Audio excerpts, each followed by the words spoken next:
Hello. As the institute has been closed due to the COVID-19 situation, I thought I'll prepare some lecture and send to you all over the Google Classroom so that you can continue to learn while you are at home. So we have already covered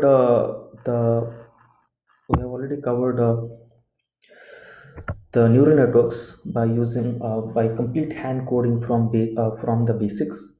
But as you might have seen, and we have already tested that neural network on MNIST dataset. I had given a very pretty easy assignment where I solved the complete neural network um,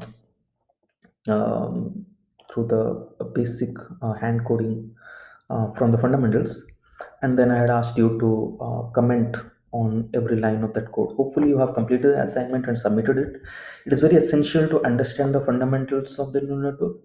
Although you will see that as we move to the next phase, where we will be using a lot of packages directly to implement almost every machine learning algorithm from now on, so that the understanding the fundamentals may not be very essential, but it helps you to think through the problems much more clearly, and also it gives you clarity on which models to be used rather than using everything as a black box.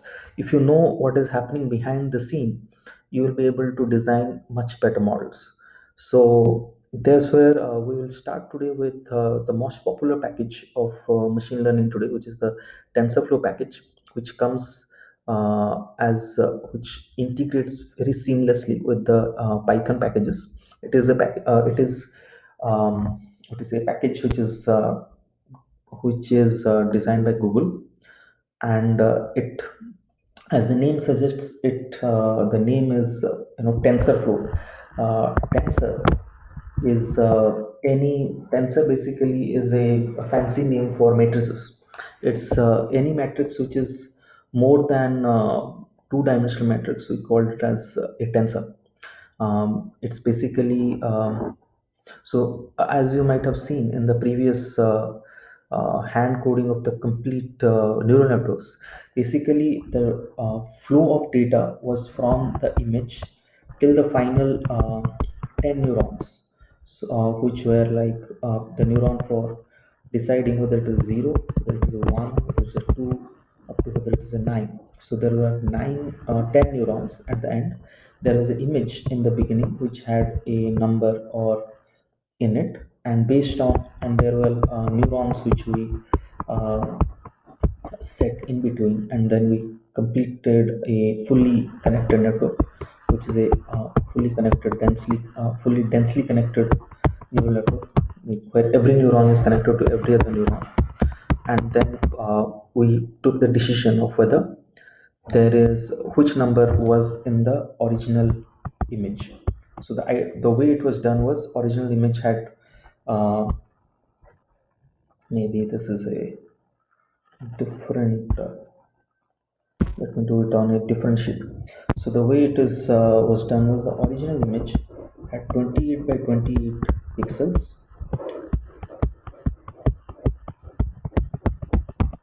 This is not exactly 28 by 28, so it had 28 by 28 pixels. So what we did was initially a flattening of the layers, where we converted the 28 by 28 to a 784 by 1 matrix. Okay, 784 by 1 matrix, where the first 28 elements went as first 28 elements here. Okay, then next 28 elements came as the next 28 rows in this 784 by 1 matrix, and the next 28 element come as the next 28 rows. So this way, if you calculate how many rows there will be 784 rows. Now this was your input vector, input layer. Okay, so input layer had, input layer had 784 neurons. after that we had a couple of we had, I don't remember how many neurons, but I believe 20 or something. In the next layer we had about 20 neurons, and next layer we had 10 neurons. Say we had 10 neurons at the end. And all these, this full network was fully connected. Like every neuron, every input layer is connected to every other neuron in the second layer, in the hidden layer. So this is the hidden layer, and this is the output layer, which has 10 neurons. And here also, every neuron is connected to every other neuron. These connections and the activation functions for each connection were represented as matrix multiplications. Okay, so there was the input matrix which got, so it was a 784 by 1 matrix. Okay, so this gets multiplied in the sense it gets multiplied actually in the reverse way here. So you had 784 by 1, which gets multiplied by um, 20 by um, 20 by 784 matrix, which then goes through a sigmoid function, and then it was multiplied by another matrix which is of 10 by 20, and then goes through a sigmoid function, and this represents the complete the final matrix is a 10 by 1 matrix. Okay, so this is your representation, whether the number is 0, whether the number is 1, whether the number is 2. So these are the probabilities. So there are total 10 probabilities we calculated for each image. So for each image that is fed, so for each image, which is a 28 by 28 image, we flatten. This goes through a flattening process to get 784 by 784 by 1 matrix, which then converts into 20 by 1 matrix, which then converts into 10 by 1 matrix. The 10 by 1 matrix is our output matrix. Okay, so this was the overall idea. So you can see there is a flow of tensors. So that's why this package, which enables us to make this flow of data between tensors, is named as TensorFlow. Okay, so that's why this fancy name is there, which is called as TensorFlow. Okay, so we will be doing the same thing now. Earlier we did completed this code only by using hand coding, where we did the complete forward flow as well as the reverse flow of data, which was the which was so we had a complete forward flow, and then we had the adjustments of all the theta values by doing a reverse flow of the gradients. Okay, so there was a gradient descent in this, and this was let me find out that file for you so that you can, so that file is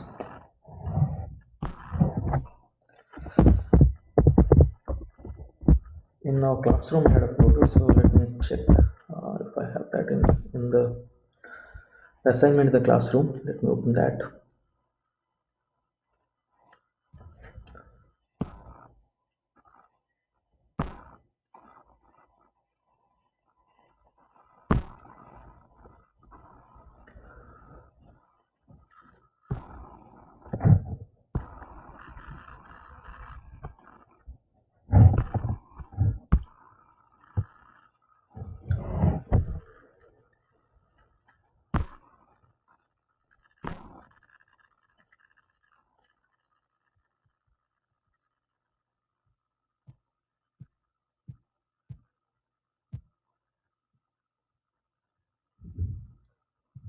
It's taking a lot of time. So today we will basically implement the full thing only using the packages of the TensorFlow. Now TensorFlow can run both on a CPU as well as a GPU. Okay, GPU acceleration is available within TensorFlow, so you can but TensorFlow right now is only designed to work with a NVIDIA GPU.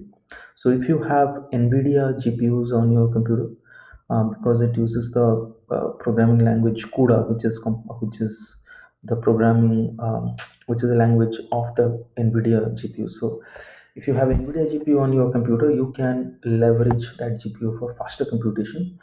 But currently, the kind of codes which you will do doesn't essentially require a GPU. But if you have a project which you're planning which requires a GPU, we have a GPU in-house available in my medical device lab. And even all our computers in in the teaching lab have a NVIDIA GPU. But a more powerful GPU is available in my research lab. Um, but if you are using Google Colab gives you access to a free GPU. But because there is an issue of, you need to have the data on cloud, and the cloud access of data basically makes the computation little slower compared to if you do it right on a computer, um, on an in-house computer rather than on the cloud. So although Google Colab gives you access to GPU, if you have all the data uploaded on a Google Drive, you can still achieve acceleration of your training. But right now you need not worry too much about it. So let's start with the basic coding of this. So this is currently, so let's look at the first block here. Okay, so in this code I will try to explain how we can implement image data digit recognition just by using TensorFlow. Okay, without trying to go into the nitty gritties of hand coding every neuronal data flow. Okay, so here, this first one I wanted to just add, although you can simply do import TensorFlow as DF, I have added one extra line because there are different versions of TensorFlow, and right now Google is transiting into mandatory TensorFlow version 2.x, which will become mandatory after a while. So that's why it's a good idea to add this magic line, which is called as TensorFlow version percentage TensorFlow version 2.x. The code will run fine. It will just give you a warning if you don't use this. Then import TensorFlow as TF. It is to import the TensorFlow package, and we call it for short as TF. Now, TensorFlow package, as I told, can run both on a CPU and a GPU. Many times you don't know whether you are running on a CPU and GPU. So to find out whether the current code is running on CPU or GPU, you can use this bit of code here. So it will test the GPU, try to find out the GPU device name. If it cannot find it, it will tell that you don't have a CPU. You don't have a CPU on your machine. Okay, so let's try to run this. Right now, it is actually,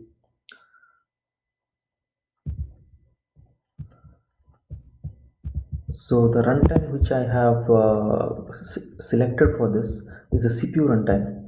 So that's why I could not find the CPU, and that's what it's telling that please install GPU version of TF. Um, Actually, there is a GPU version of TF in this. It's just you can also write please select. So please select GPU options. Okay. So if you do that, you'll see that we just change the message which it gives. But otherwise, this is by default running CPU runtime. If you want to change the runtime, you can change the runtime type here. And here it is running Python 3. Hardware accelerator will use, if you select GPU, and then run it,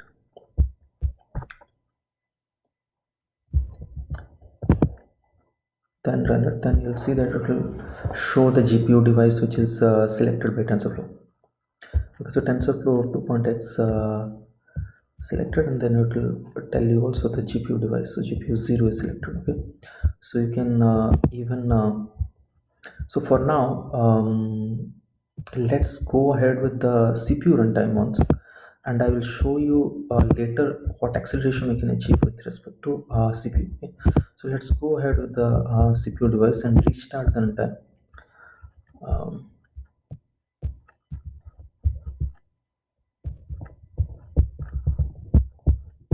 and run this. Okay, so it is right now running CPU options. Now, inside TensorFlow, the most important package which you will be dealing with mostly for designing our neural networks, convolutional networks, everything almost falls inside the Keras package, which is inside, which is built inside TensorFlow. Keras is also available as a standalone package. You can even write it as from keras.layers input temps. Let me see. I have actually experimented it. Let's see if it is executing or not. Okay, so this should be.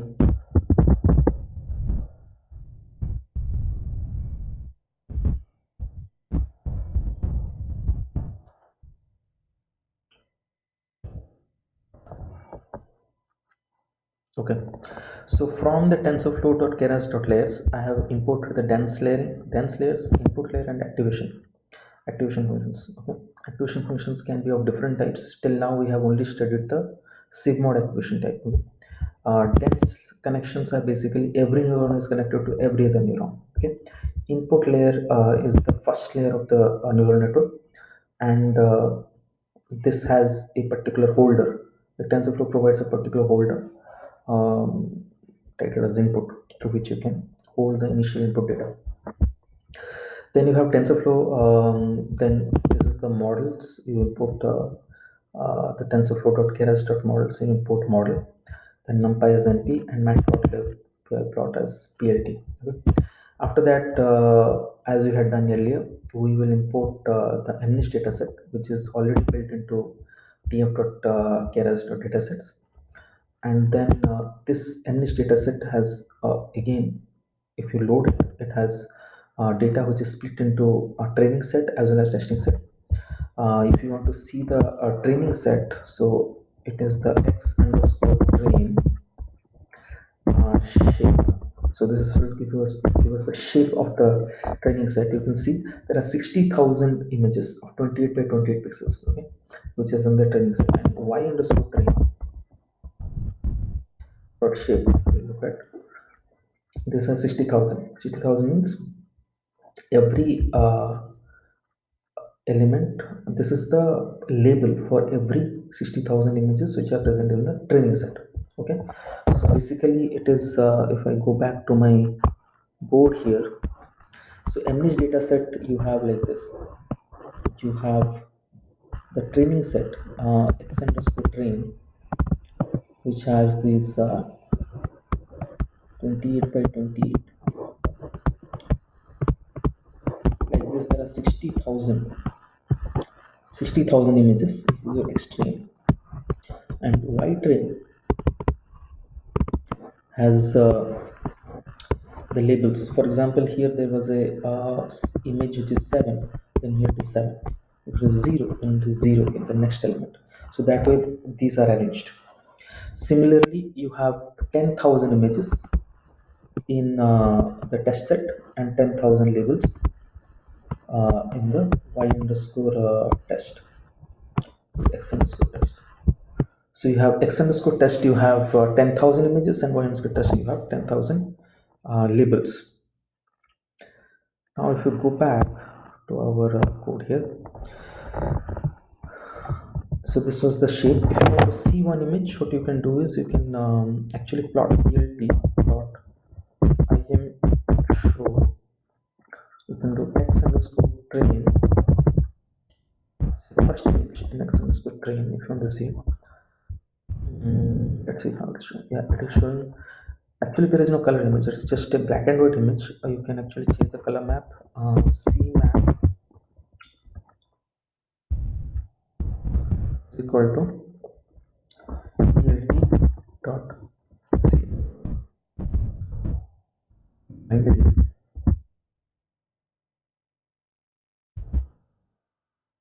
This is a blur image. So it's a black and white image.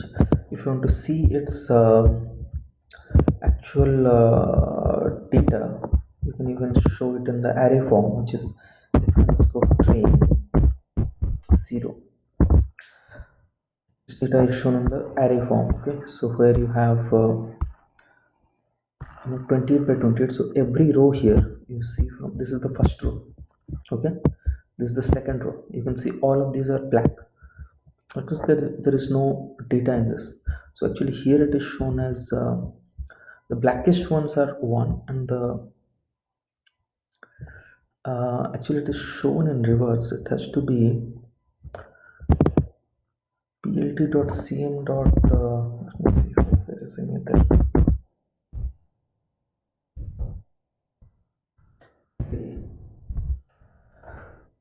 Yeah, this is the correct way of displaying this image. So complete black means 0, and so you see 1 2 3 4 5, fifth row. In the sixth row there is some color, some whiteness which are appearing. So from here you can see that from the fifth row, so this is zeroth row, 0 to fifth row, 0 1 2 3 4 5. So fifth row you can see the image is starting to appear. So you can see from fifth row onwards you have some numbers which are coming up. So you can see the same image in image form, as well as you can see the image in the matrix form. Okay, now what we need to do, as I have already discussed, this matrix needs to be flattened. Okay, and also one more thing which you can check is we can see what exactly is saying y underscore train 0. So as we expect, y underscore train 0 will have 5, only a single number 5, which is the label of, yeah.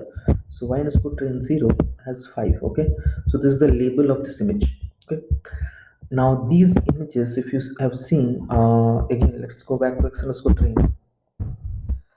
See this image, the numbers are between 0 and 255. Okay, while for any kind of training, typically in machine learning, we normalize the numbers between -1 and 1. Okay, in this case we'll normalize it between 0 and 1. Okay, so there is a direct function. You can either divide this full array by 255 and it will everything will get normally between 0 and 1, or you can use the direct function from TensorFlow, which is tf.keras.utils.normalize x underscore train.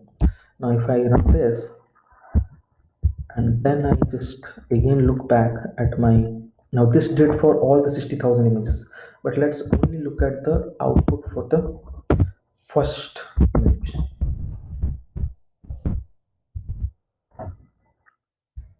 You can see it is all normalized between 0 and 1.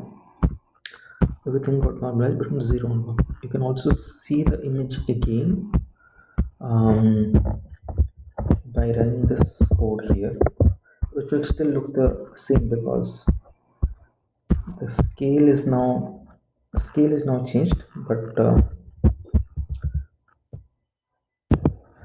the display will now consider this new scale and display it, and it will still look the same, almost the same. But yeah,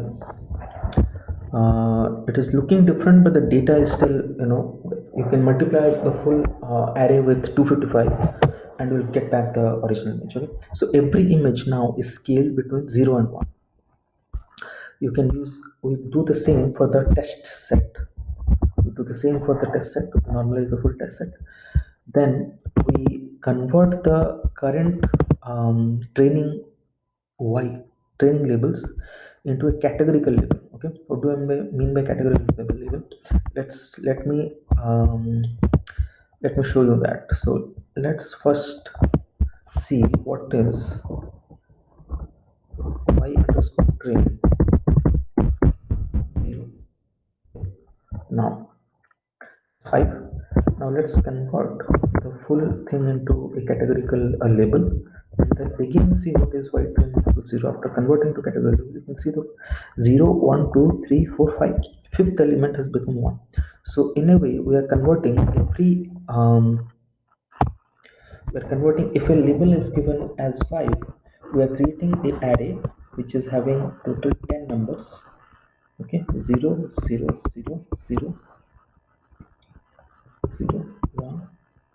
This is for 0, this is for 1, for 2, this for 3, this for 4, this for 5. As the number is 5, we are doing the fifth label as 1, and everything else 6, 7, 8, 9.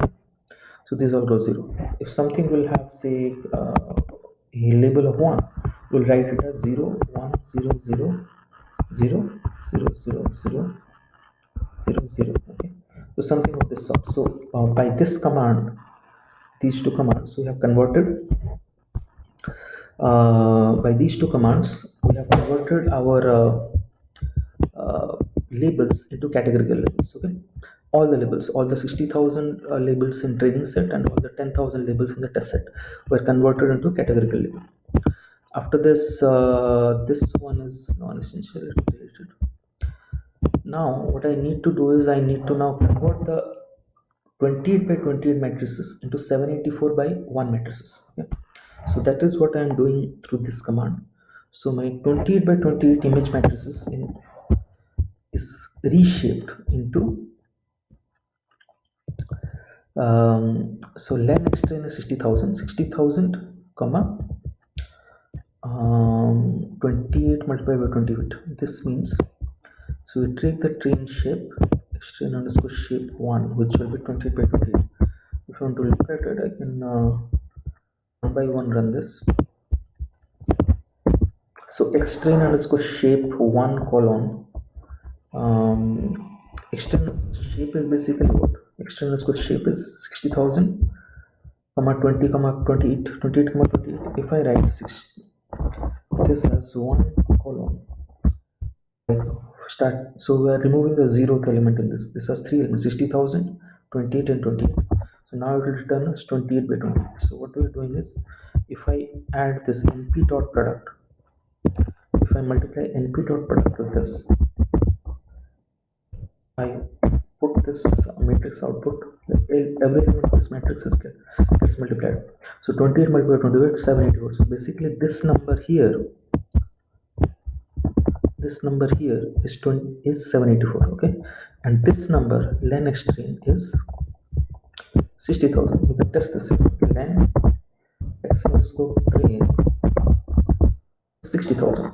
Okay, so what we are getting here is we are converting the 60,000 comma 28 by 28 matrix, which is x underscore train, to 60,000 comma 784 matrix. Okay, so this matrix is getting converted like this. So you had initially 60,000 by 784 by 784 matrix.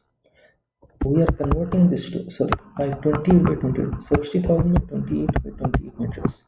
We are converting this to 60,000 rows multiplied by 784 columns. Okay, so every image is getting converted into 780. Every image is getting converted into 784 columns. So now initially you had a matrix like this. So you had it is like this, 28 by 28, 28 by 28, 28 by 28. So like this you had 60,000. Okay, what we are doing is we are converting this to, each one of these matrices is getting converted into a single row, complete row of 784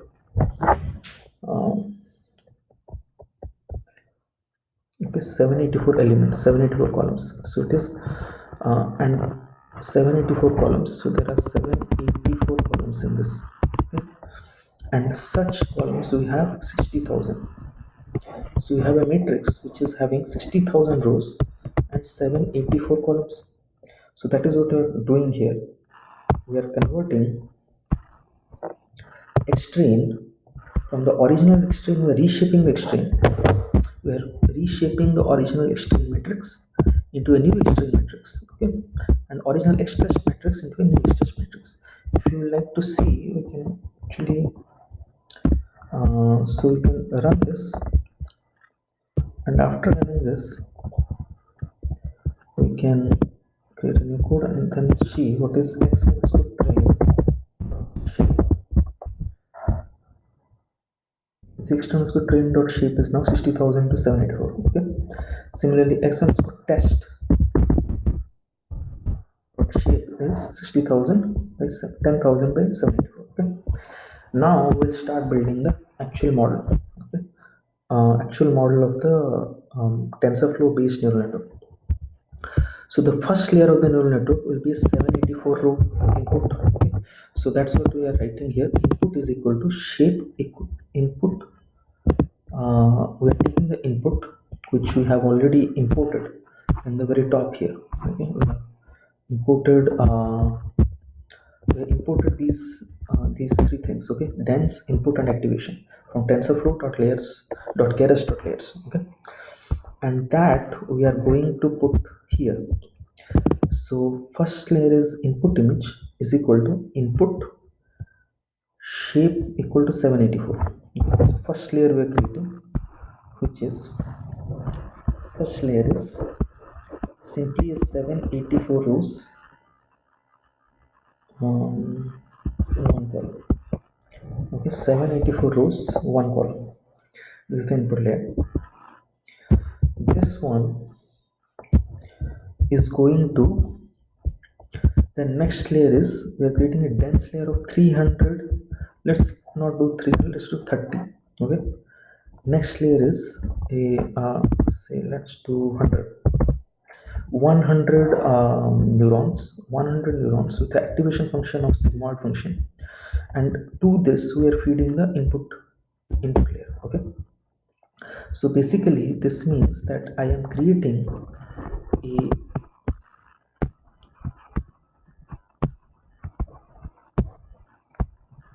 basically this means I'm creating neurons, each neuron. So these are 100 neurons. 100 is the hidden layer,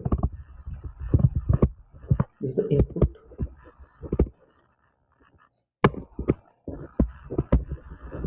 is the input layer. I'm creating a dense connection. I'm creating, and this has 784. I'm creating dense connection between this layer and this layer. Okay, and each of these neurons have a activation function which is the sigmoid function.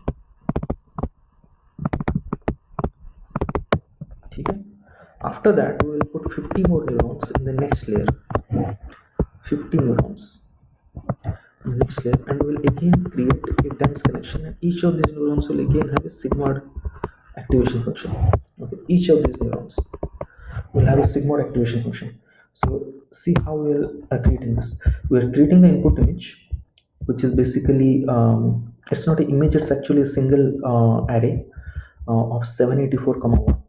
784 comma dash means 784, just it's a single vector, it doesn't have it just have a single dimension 784. It's going to with 784 elements, single dimension with 784 elements. Input image, it's named as input image. It can also be called as input vector or something if you want, but let's stick with this name. It doesn't matter. This input image we are feeding into the next dense layer, which has 100 activation 100 neurons, each with activation function which is a sigmoid activation function. It is named as it is taken from the TensorFlow.neural network.sigmoid, and it is mentioned like this in the command, and this is put into a variable called x. This x is again put into another layer which has 50 neurons with activation of sigmoid. This again is renamed to x, and then that x is mapped to the output layer with 10 activations, 10 neurons. Okay, because in the final layer we want 10 neurons. In the final layer we need 10 neurons. Okay, and this all needs to be connected. So this is your decision for 0, decision for 1, decision for 2, decision for 3, or probability that this number which is fed here is 0, probability that the number which is fed here is 1, or the image which is fed here is 0 or 1 or 2. That probability is given out by each of these neurons. This is the output layer with 10 neurons. Okay, and that is mentioned here. Okay, output layer, it has a dense connection from the previous hidden layer, and so this is basically creating a map. So input image is going to x, which is again mapped to the input of the next layer, whose output is again mapped to the input of the next output layer. The output is named as output num. Now we name a model which is num underscore data underscore model. It is our model name, and it is calling the function model, into which you have to put the input layer and the output layer. It will automatically figure out the map between input layer and output layer based on the previous these four previous lines. It will automatically map how the input layer has to be mapped to the output layer. And then we call a compile function of the model, num underscore data underscore model dot compile. In this, you need to provide the optimizer. Here we are using the stochastic gradient descent. It's simply the gradient descent function which you have discussed, which we implemented in the previous hand coding. Okay, there are other methods of getting optimizer functions such as Adam, which we'll discuss and use later. But right now we'll just go with what we have tried to do earlier in hand coding. We'll try to implement the same in the coding through the TensorFlow. Second, the loss function. Loss function is a logarithmic loss function, which is also called as binary cross entropy, and that's what we are naming here. And the same thing we have implemented in the previous hand coding.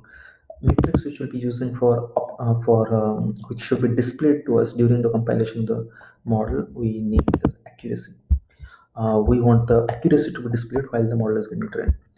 Then this command will actually start fitting the data to the model. So in this you can specify what is your training data set X, training data set Y. So X train is our training data set, Y train is output training set. Now why did I yeah, so training set, and then how many epochs you want to be trained. Okay, so we'll be using 10 epochs, means how many rounds of training, how many rounds of going through the forward pass and the backward pass it has to do. So we are doing 10, and validation data set we'll be using is um, we'll be using is the X test and the Y test validation data set. So it will, while training, it will be giving us data accuracy and loss values, accuracy and error values for both training set and the test set for every iteration.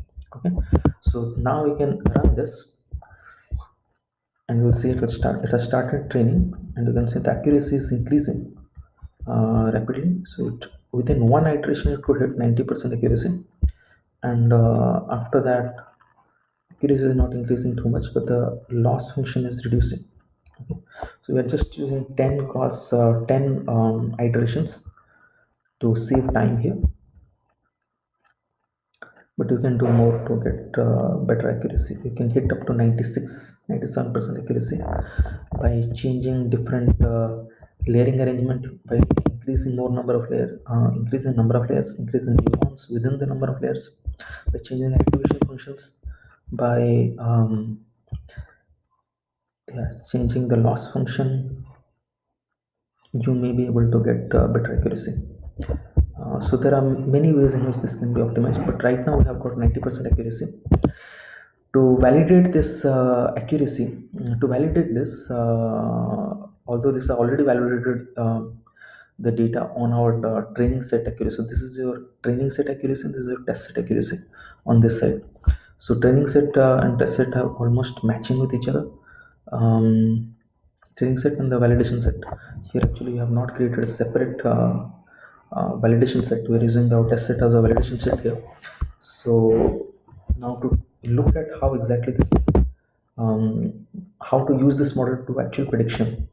I have written a small code here which needs some understanding. So here, say I want to test for the first image, the testing set. Okay. So how to do that? Let's first plot what is the first image of the test set, which we can do this. So yeah, what I'm doing is I am this is so I'm using the test set index, which is 0, plot im show x test index. Now that we had already flattened the x test image to 784 by 1, we want to reshape it back to 28 by 28 so that you can display it as an image. Otherwise it will not be displayed as an image. It cannot can only be displayed in an image if it is in a matrix, two-dimensional matrix form. So we are reconverting our 784 by 1 matrix to 28 by 28 back, so that you can show it. Now you can see the image which is shown here is 7. So that means the first image here is in the test set was 7. Okay, so I'm using the same index here. So this part I have already shown you in the previous code. Now let's try to understand this. Here I'm using the model which we have trained, which is numdet model. It was named as numdet model, this model which you have trained. On this model I am calling, from this model.predict, in which I am passing the array which is just the first um, which is the just the first array. Okay, x test index 1. It is written in this way just because but this is just a single image which is being passed into it. It's just written this way because that's the way it is um, accepting the parameter. I can show you how exactly this part looks. So if you just plot this, you see this is just a single array. Okay, this is a single array of 784 elements. Okay, this is a single array of 784 elements. It is taken as from test index to test index plus 1, means this becomes 0. This is this is not two images, this is a single image with a zeroth image, with a zeroth index. Okay, so this is a single image, but flattened image. This is a single flattened image which is at index 0. Okay, which is the 7. So if you reshape this, for example, if I reshape this, um,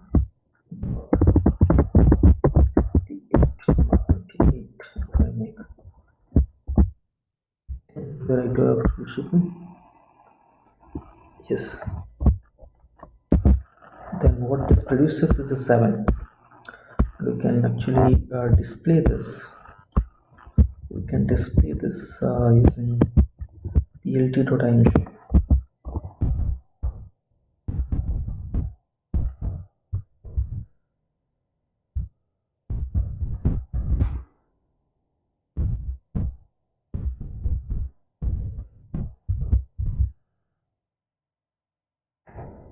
You can see this is the same thing. Okay, so this is the same image. So when I say test index equal to 0 and I put that 0 here, this is basically 0 plus 1, which is 1. So what is getting fed into the model is a flattened version of the image at the 0 index, which is 7. Okay, and it gives me the prediction for that image. Okay, and this will give me a 10 number series. It will give me a series of, because the output layer has 10 neurons, so it will give me a 10 number series. I can also look at, so let's look at this prediction here. If I put this here, you see what exactly it is returning. It's returning me the probability of it being 0, probability of it being 1, probability of it being 2, probability of it being 3, something of this sort. Okay, so highest probability, if you look at 0, 1, 2, 3, 4, 5, 6, 7. So for the seventh element, you see among this series, seventh element is the highest. So that means if I take the highest value of the probability, highest index of the probability, that will be 7. Okay, so that's what I'm doing. I'm trying to find the highest index of the series and put it in there. After that, I'm plotting the I have already plotted the image here. On that, I'm setting a title of what is the um, actual argument versus what is the predictor argument versus what is the actual number which was provided in the data set. Okay, and both of them I'm plotting on the over one. So actual number was 7 and predicted is 7. Okay, I can change the index here to say 5. So the fifth number in the index. So this was 1, actual number was 1, predicted is 1. So you can test any number. So there are 10,000 of these. So actually 6 predicted 1. So that means it made a mistake here.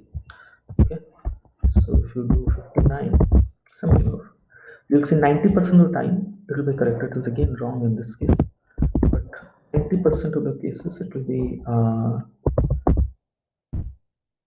of the cases it will be correct. So this is the way TensorFlow can be implemented. Can implement a can be implemented to recognize digits of MNIST, and you can see it is much more easier and intuitive.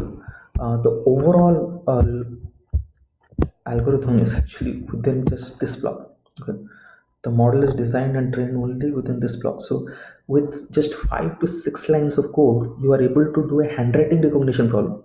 And that's what I meant when I in the class earlier I said that handwriting recognition is a hello world program for neural networks. And that's why you can understand, you can try to think of how powerful the neural networks is. Earlier, the handwriting recognition problem by conventional method would take you more than maybe 10,000 lines of code to get this, while here we're able to get in five. Now, I would also like to demonstrate the how GPU acceleration increases the performance. So let's change our runtime type to GPU acceleration, save, and let's run this again.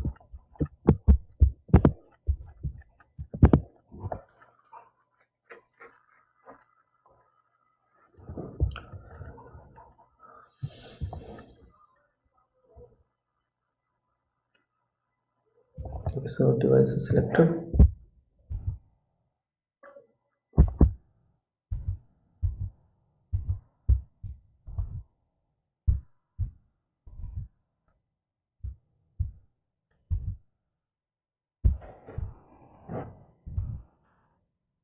Just going line by line again with the same thing. That's actual acceleration will only occur in the portion where training.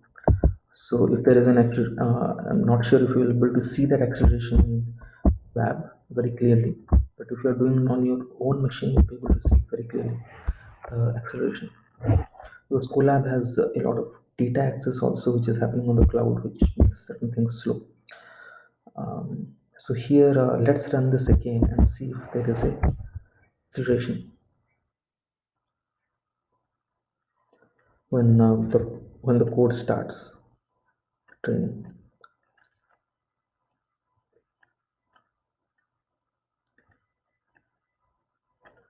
So clearly you can see that the training is happening a little faster, I would say.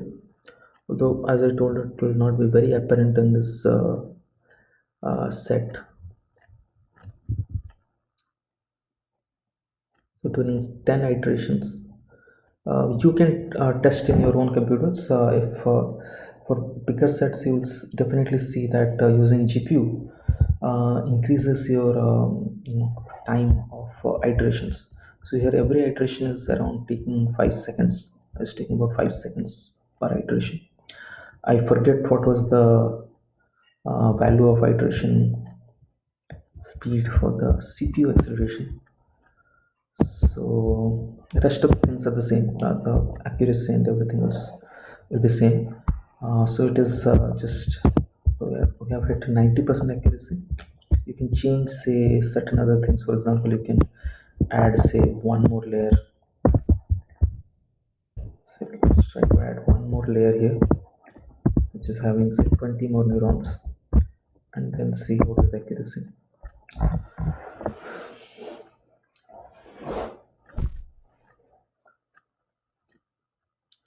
Still able to hit 90%. You increase the iterations. Okay, in your own tests you try to increase the iterations to more than say 50. It will take some time, but I'm pretty sure you'll be able to hit more than 95% accuracy using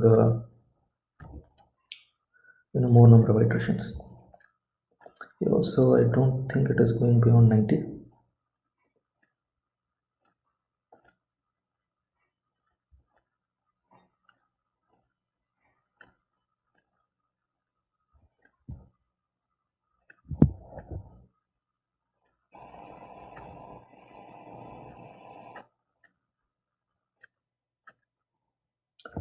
Okay, so it is not going beyond 90. So you increase the iterations. You increase the iterations by changing this number, change it to say 50, and then run it for yourself, and you can check it for yourself.